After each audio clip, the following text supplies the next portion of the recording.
আমি তোমার পুজোই পাইনি ডাক। রবি ঠাকুর।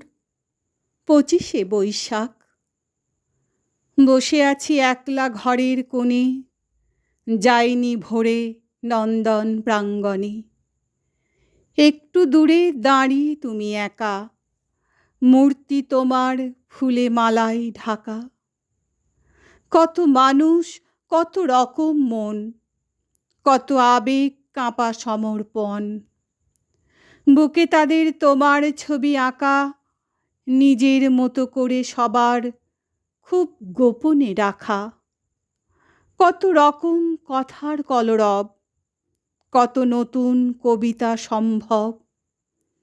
গানে গানে বন্ধন যায় টুটে, 25শে বৈশাখের পত্র পুটে। তোমার চৈত্র দিনের শালের বন কোথায়? এ যে সাজানো প্রাঙ্গণ। কত রকম স্তুতি এবং স্তব। তোমার জন্মদিনের মহোৎসব যাইনি, আছি একলা আপন মনে, তোমার কথা গানের সম্মোহনে। একটি ধূপের শিখায় আঁকা ছবি, তোমার মুখটি, তোমার মুখটি কবি। একটি প্রদীপ, গন্ধে মৃদু একটি কনক চাঁপা, একটি মাত্র চন্দন টিপ বুকের কাছে রাখা। একটি মনের বাঁধন ছেঁড়া একখানি একতারা, নদী আপন বেগে আপন আবেগে পথ হারা।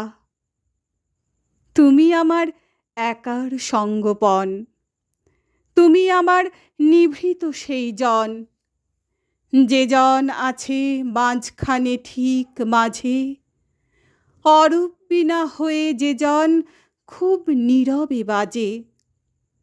সেই নিবিড়ে নির্জনতায় তোমাকে সৃজন, একটি জনের মধ্যে পাওয়া সকল বিশ্বজন। সেই তো আমার তোমার দিকে যাওয়া, প্রাণে আমার স্নিগ্ধ তোমার পরশটুকু পাওয়া। সেই তো তোমার জন্মদিনের ডাক, সেই তো আমার 25শে বৈশাখ। ছুঁয়ে আছি সঞ্চয়িতার পাতা, তোমার চরণ ধুলার তরে একটি প্রণাম রাখা।